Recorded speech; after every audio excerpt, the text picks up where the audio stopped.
But what I'm finding with a lot of companies that we work with that are contractors in the service industry, have fleets, have large employee groups, are the following. Number one, they aren't managing their wireless program. More specifically, they don't have a salesperson coming in and really helping them understand some of the new wireless solutions that are out there in the marketplace that could really help you run your business more efficiently. That's one. Two, their bills are all over the place. They sometimes are consolidated with one carrier, other times they're maybe one or two different carriers, and their bills are all over the place. So this kind of goes hand in hand with, they don't really truly have a handle on managing what I call the wireless, their overall wireless program. And they've got different contract end dates. And then the third one is, for vehicles like you guys have, you don't know where they are half the time. And that may be not be the most efficient way. More and more companies are adapting to GPS, but there's still a lot of companies out there. Are you guys experiencing any of that as well? Yeah, I mean, I get calls all the time. Hey, where's your guy? Customers waiting on the guy to show up for the job. In addition to that, though, I would say probably our biggest thing as far as making a switch or even entertaining the idea of making a switch would be reliable coverage.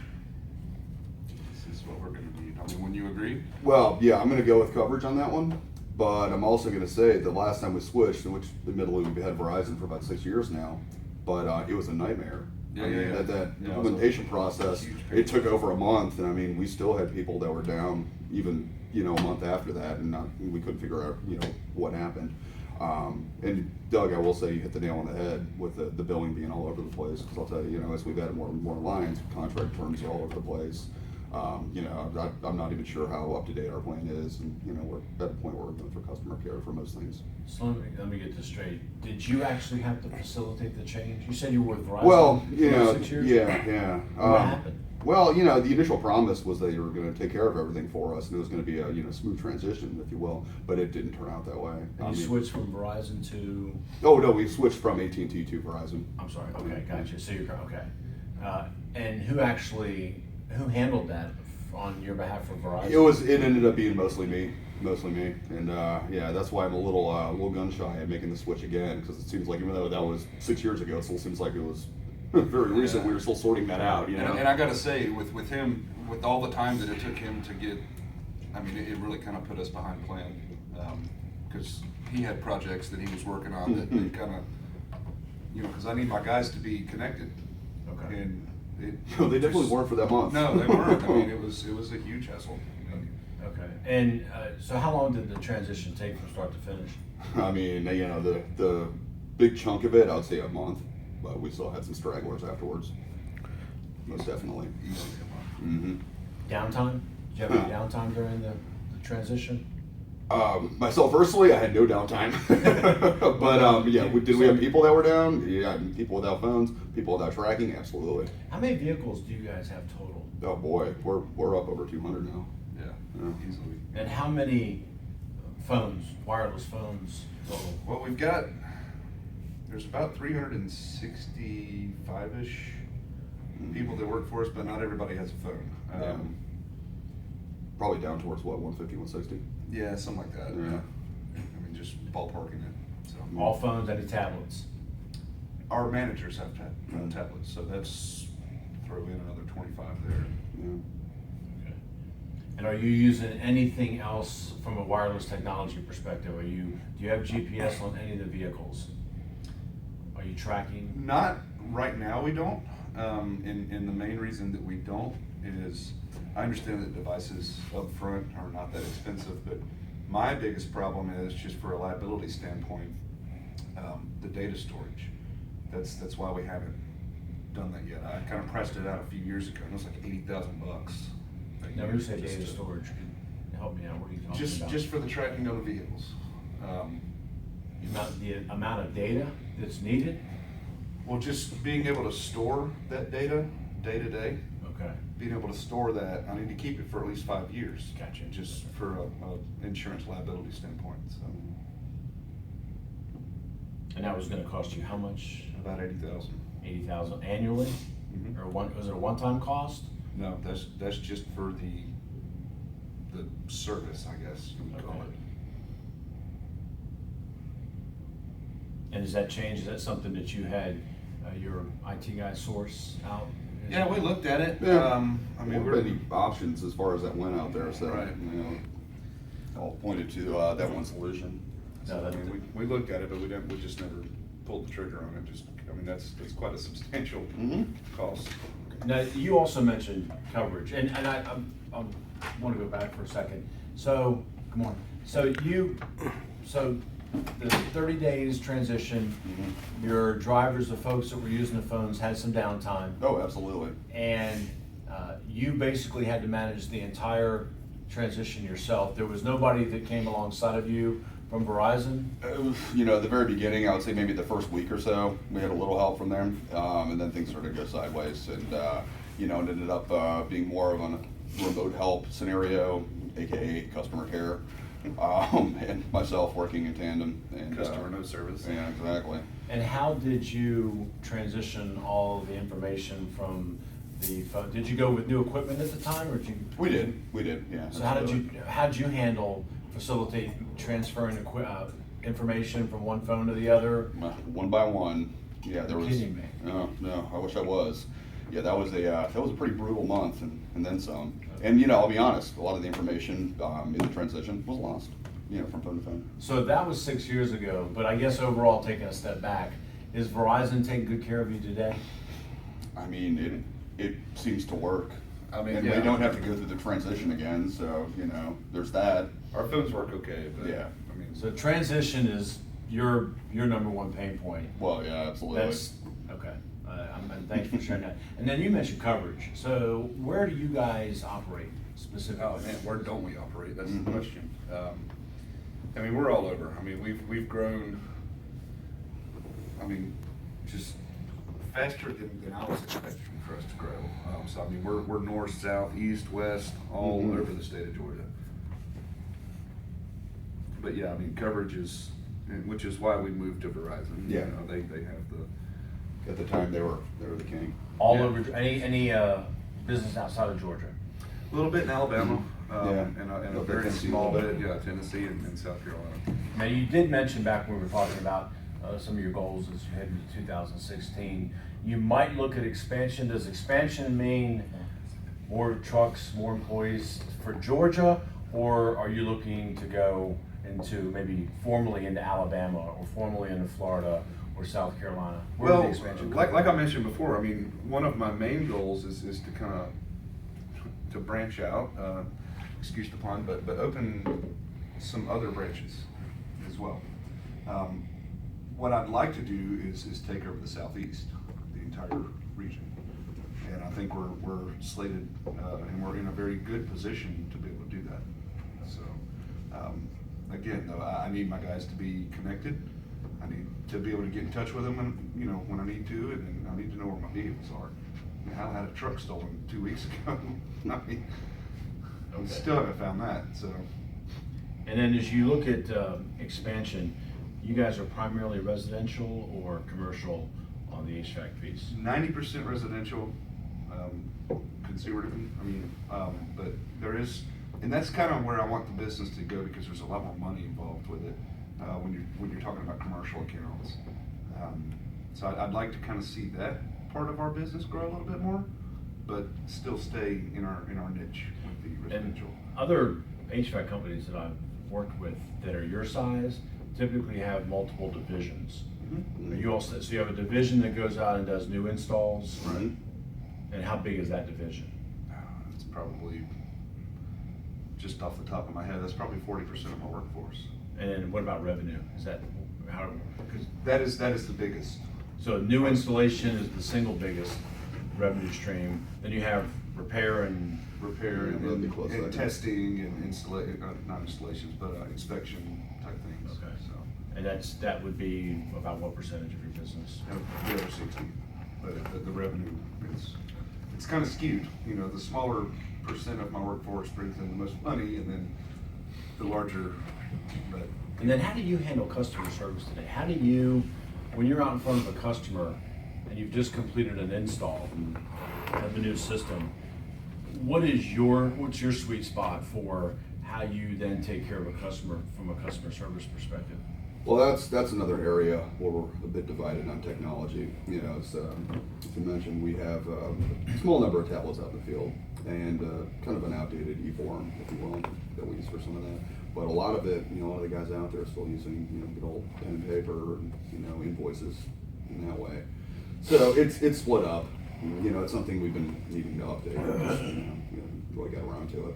And so that's kind of talking about how you all transact. So when, in other words, if you're done, the repair guy, the guy's just come in, he's just installed a new unit, it's all done, he's now sitting down with a homeowner, going through the system with it. Now it's time for the homeowner to sign off on an invoice. You're saying today you're using paper invoices. Could end up the way, or could end up being, you know, on one of our tablets. In our archives, I don't know if you've been in there recently, but they're just overflowing. Yeah. Of all the jobs that we've done. I mean, all this paper. Yeah. I don't know why we can't. We've gotten halfway I there. mean, it's. So it sounds like there's a couple different opportunities. And then going back to the GPS, you mentioned today you don't have any way of tracking your vehicles. So how do you schedule? Who does all the scheduling of the appointments, the repairs, you know, what truck is going where on what particular day? How's that done today? That's all handled through my operations team. I have 3 coordinators on the team that basically field all of the incoming calls and inquiries and things like that, and they basically put the schedule together for my guys to go out to the field. That being said, that happens at 7 o'clock in the morning, and my guys just go. After that, I don't even know. I mean, I'm assuming that they're doing their job because I very rarely get calls with, frankly, pissed off people. But other than that, I have no idea where they're at. Yeah, and by the way, your trucks are beautifully wrapped. Who does that for you? Oh, that's TNG Graphics, just right down the road. Wow, I mean, that's one of the things, because they're all over the place, and I see them everywhere I go. So you have 3 people that are doing it today. They basically schedule the day. Do they schedule the day at the end of, like today's Wednesday, would they lay it out at the end of Wednesday and then they launch it Thursday morning? No, it's all a week in advance. I mean, that's how busy we are. Jobs come in and, you know, my coordinators, literally, they're like a week in advance of present day, so. And I'm curious, if you could consolidate that entire process down to where one single person, do you have a place where you could reposition or repurpose to headcount? It would help you more absolutely. efficiently in the business? Maybe, how many people are on your staff? We have a number, but I'd like that number to increase a bit. So yeah, if we could repurpose 2 of them over to me, we could get a couple more projects knocked out. Hell, Ricky's an attorney. I mean, he's got his law degree. I mean, We have him, and I've got him dispatched. making schedules. I mean, okay, there's definitely talent there that could be repurposed. Okay. And are you guys using any sort of technology for taking pictures of jobs before and after? Every single job that we have, again, the paper trail or archives, you should see it. I mean, we hang on to this stuff for 5 to 7 years. What are you using to take the pictures with? Completed jobs, inspections, any type of service. Just, I don't know if you know in your industry, but in our industry, you get calls sometimes like, hey, Bobby Joe or whatever didn't do the job right. He messed it up or whatever. So we document everything, every step along the way. We document when we get there, how it looks, everything when we first get there, and then we document through the process to completed process. But is that all kind of a manual paper trail that you're using today? I mean, our guys, most of them just have digital cameras. Exactly. Oh. You know. Okay. And so you're having to use digital cameras and actually getting those pictures. And then export Transfer them over, yeah. Mhm. Wow. So it's quite a process. I mean, it works. I mean, but it is definitely a process. How rude of me to have my phone ringing.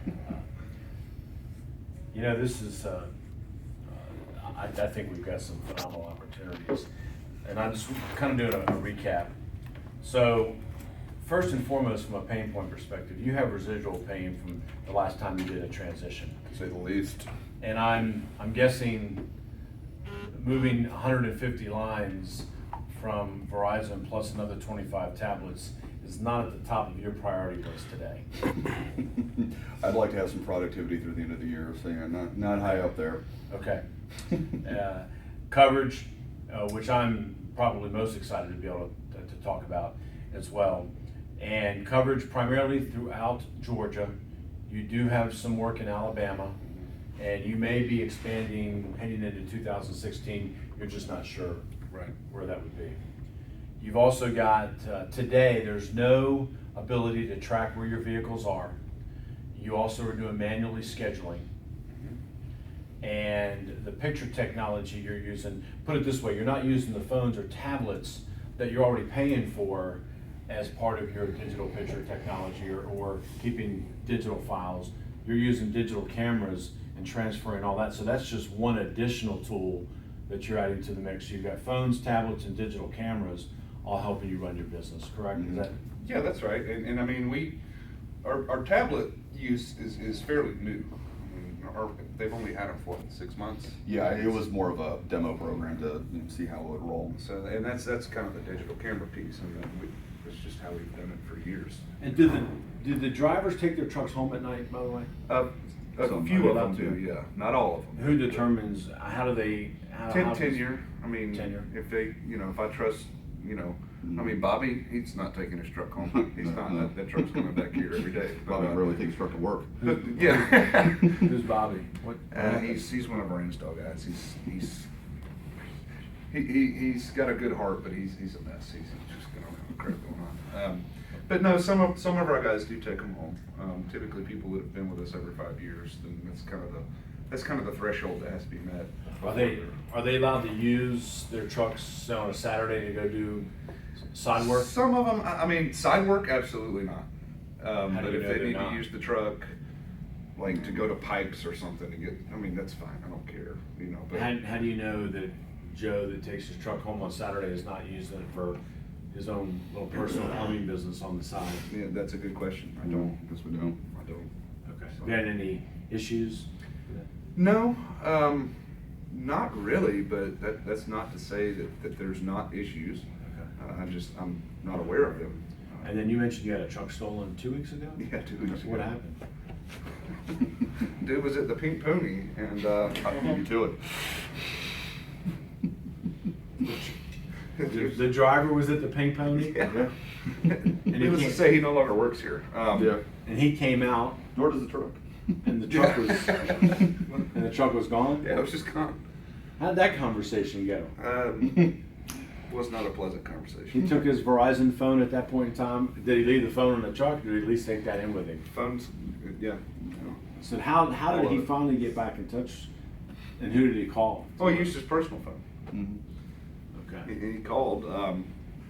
It was actually, it ended up being a terrible conversation, but it was actually kind of funny on the front side of it, because he's, hey, Drew,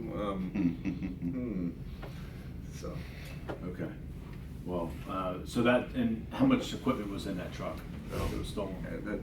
That truck all in, I mean, just the vehicle itself, I mean, we're probably looking at $60,000, $70,000. $60,000 to $70,000. I mean, insurance, they paid for it, but still. Yeah.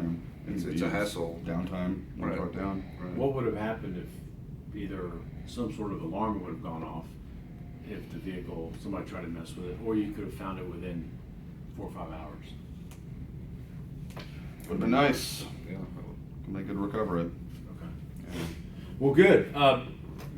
Again, great information. And I think there are probably 4 or 5 different specific areas where T-Mobile can come in with solutions. And this kind of goes back to what I'm finding across a lot of the other HVAC companies is either you're aware of some of the technology that's out there, but today you guys are using phones and tablets to the tune of about 150 phones, about 25 tablets. It is helping you run your business more efficiently. I'm assuming that's the way the drivers stay in touch with the folks that do all of the scheduling. And then, do your drivers typically, are they the ones calling the customer? Drew, this is so-and-so with XYZ Corporation. I'm leaving. I should be at your place to complete your job in 20 minutes? Do they call the customer? Well, I mean, yeah, we have a plan in place for that. Now, I don't know for a fact that they all do it, but they have, every last one of them, I know for a fact, has been instructed to do that. Just, you know, customer facing, it's good service. I mean, when you agree, I mean, Absolutely. you know, they want to know, because I'm asking them to stay home from work or from whatever they're doing, so that my guy can be there at their property. So, I mean, it's just kind of a courtesy, heads up, hey, I'll be here such and such time. But today, I really have no way to track that. I don't know. I mean, they've all been instructed to do it, but I don't know if they are actually doing it. So. Because you guys have, I mean, when you look at your stats, you guys have a great customer satisfaction rating. I mean, I was able to Google search just some reviews before I even came out here and talked to you the first time. And you're doing something right, because you get a lot of positive reviews when you go on and look at Angie's List, and you look at your company and you Google on the reviews. I know some companies write their own, but yours seem to be pretty genuine, and there's a lot of good information and a lot of good things said about your company. Our goal would be to help you take that to the next level. Would really be able to come in, and when I say come in, I want to go partner with my sales engineer, because what I'm proposing is there are some very specific opportunities, but what I would like to do is schedule some time, come back in and really go through. In this case, we would be walking you through and presenting some very specific solutions that we think could really help and consolidate, free up some people on the scheduling side. I mean, imagine having one person sitting at a dashboard that could do all the scheduling, would know where any one of your vehicles are at any given time, could communicate with those vehicles at any given time. And that one person is kind of the fleet operations person, or whatever you want to call them, that's in charge of all of that.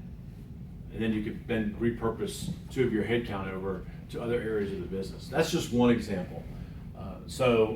We've also got opportunities I want to talk specifically about the transition, and make sure that we're really crystal clear that we're not just giving you lip service on that as well. So today's Wednesday. What I'd like to do is either Friday. What are you laughing at? Who's making faces behind my? Either Friday, turn it around this pretty quickly, or no later than Monday, to come back out here. Lock down a time right now. I'll bring our sales engineer with me. We will be locked and loaded to walk you through several different solutions. I'll send you some information prior to that, so you have a good idea. That will include an agenda for exactly what we're going to cover. We need an hour to go through it all. And would you be the sole decision maker? I know I know you're going to be concerned about transition, but who would make the decision if you go, this is what we need, and we need to move from Verizon to T-Mobile? Well, I mean, end game, yes, I make the decision, but I rely very heavily on him, because he's the one that's dealing with it. So if it, everything you've presented sounds good, but for me, as the business owner, it's going to come down to brass tacks, dollars and cents. For him, it's got to make sense, and if it makes sense for him, then we're good. And is there anybody else that you would want to have involved to see what we're going to present as well?